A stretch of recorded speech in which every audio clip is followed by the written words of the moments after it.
Hello बच्चों, कैसे हो? आप सभी का इस क्लास में स्वागत है।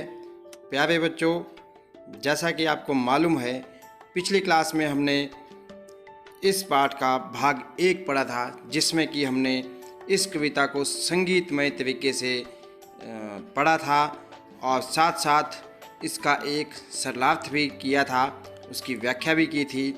तो बच्चों, आज हमारे पास इसका भाग 2 हम पढ़ने जा रहे हैं। इस भाग में हम बची हुई कविता को पूरी तरह से आज समाप्त कर देंगे, साथ ही साथ उसके प्रसंग और सरलार्थ भी करेंगे। तो बच्चों, शुरू करते हैं आज का भाग 2। हाँ, वो ही जो उस झरने के पास रहता है। यहाँ पे बच्चा बता रहा होता है कि ये वही बाघ है जो उस झरने के पास रहता है। वहाँ अपन दिन के वक्त गए थे ना एक रोज। अपन का मतलब यहाँ पे है कि हम लोग, और एक रोज का मतलब है किसी एक दिन। तो बच्चा बता रहा होता है कि ये वही बाघ है, ये उसी झरने के पास रहता है जिस झरने के पास हम एक दिन गए थे। एक दिन के वक्त जो हम वहाँ पे गए थे। बाघ उधर ही तो रहता है। बच्चा जो है अपने पूरे कॉन्फिडेंस के साथ बताता है कि वो बाघ वहीं पे रहता है, वहीं पे ही उसका घर है। बाबा उसके 2 बच्चे हैं। बाघिन सारा दिन पहरा देती है। तो फिर एक बच्चा दूसरे बच्चे को बताता है कि अरे बाबा, इसके तो 2 बच्चे हैं, और जो बाघिन है, जो इन बच्चों की माँ है बाघिन, वो सारा दिन पहरा देती रहती है। पहरा मतलब इनकी देखभाल करती रहती है।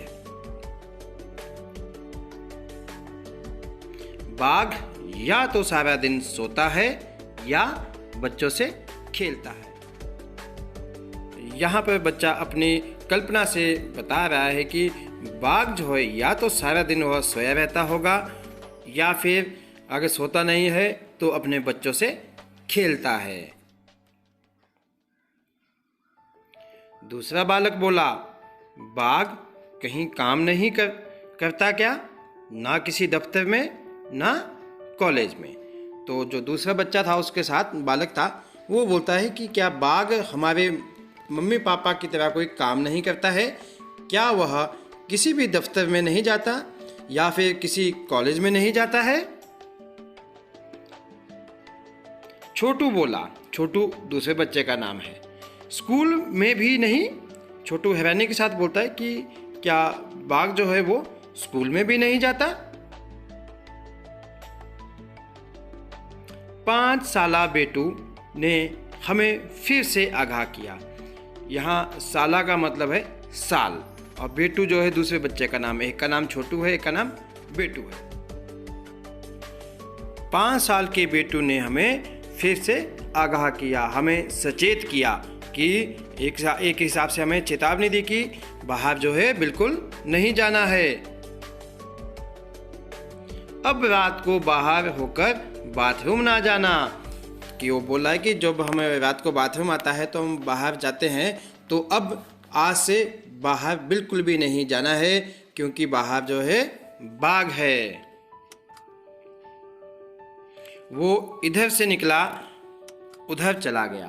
फिर अंत में जो है इन पंक्तियों में वो बताता है कि वो जो बाघ था वो यहाँ से निकला और उधर जो है चला गया। तो बच्चों, इसी के साथ ही हमारी जो ये कविता थी यह पूर्ण रूप से हमने पढ़ ली है। अब हमने जो यहाँ पे पंक्तियाँ पढ़ी अभी, इन पंक्तियों के हमने सरलार्थ के ऊपर जाना है, इनकी प्रसंग देखना है, इनकी व्याख्या करनी है। तो चलते हैं। पंक्तियाँ हमारे पास आ गई। हाँ, वही जो उस झरने के पास रहता है। वहाँ अपन दिन के वक्त गए थे ना एक रोज। बाघ उधर ही तो रहता है बाबा, उसके 2 बच्चे हैं। बाघिन सारा दिन पहरा देती है। बाघ या तो सारा दिन सोता है या बच्चों से खेलता है। तो ये हमारे पास कुछ पंक्तियाँ दी है इस कविता की। इन पंक्तियों का हमने अब प्रसंग जो है करना है। प्रसंग आ गया। प्रस्तुत पंक्तियाँ हमारी पाठ्य पुस्तक रिमझिम भाग 5 में संकलित कविता बाघ आया उस रात से ली गई है। इसके रचयिता श्री नागार्जुन जी है। इन पंक्तियों में बच्चा बाघ के परिवार के बारे में बता रहा है। बच्चों, मैं आपको बताना चाहूँगा, ये प्रसंग होता है, ये शुरू की जो 2 लाइनें हैं, ये लाइनें हमारी, और ये लाइन है, ये यहाँ तक सभी कविताओं में, सभी प्रसंग में एक जैसी होती है। इसके बाद हमने जो भी कविता होती है उसके जो हमारे पास उसका लेखक होता है, जो कवि होता है, हम उसका नाम यहाँ पे लिख देते हैं।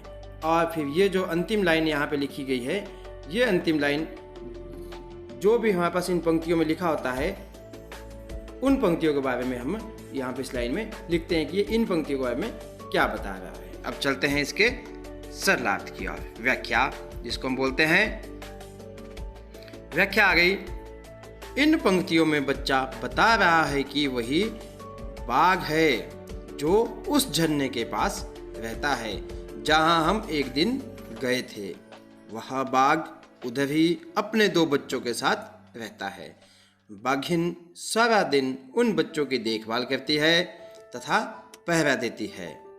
बाघ सारा दिन सोता रहता है या फिर अपने बच्चों से खेलता रहता है। तो बच्चों, ये तो हो गया इन पंक्तियों का प्रसंग और सरलार्थ। अब आगे चलते हैं आगे की पंक्तियों की ओर। पंक्तियां आ गई। दूसरा बालक बोला, बाघ कहीं काम नहीं करता, ना किसी दफ्तर में, ना कॉलेज में। छोटू बोला, स्कूल में भी नहीं। 5 साला बेटू ने हमें फिर से आगाह किया, अब रात को बाहर होकर बाथरूम ना जाना।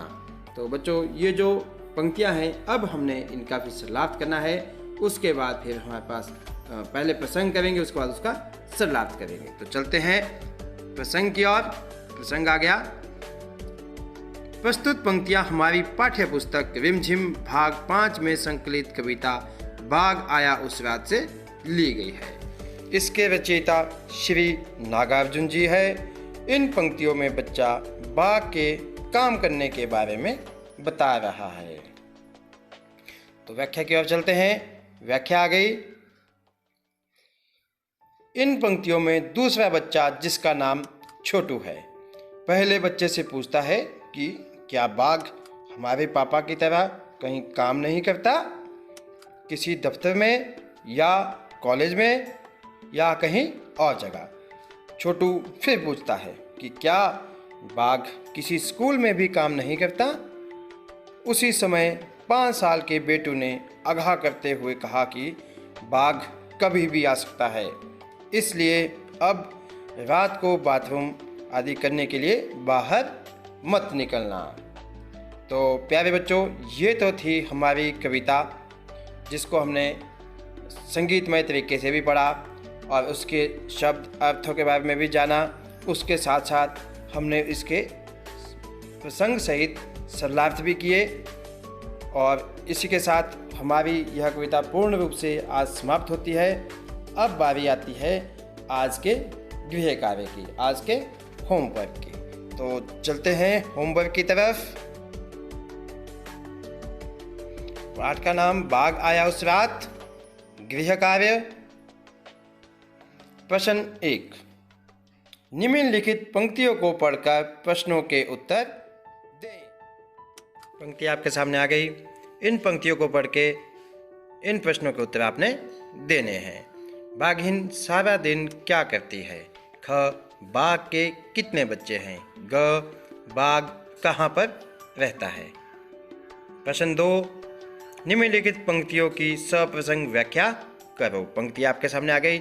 इनका आपने प्रसंग भी लिखना है और उसके साथ उसका सरलार्थ भी लिखना है। तो प्यारे बच्चों, इसी के साथ ही हमारी आज की यह क्लास समाप्त होती है। वीडियो को ध्यान से देखने के लिए बहुत बहुत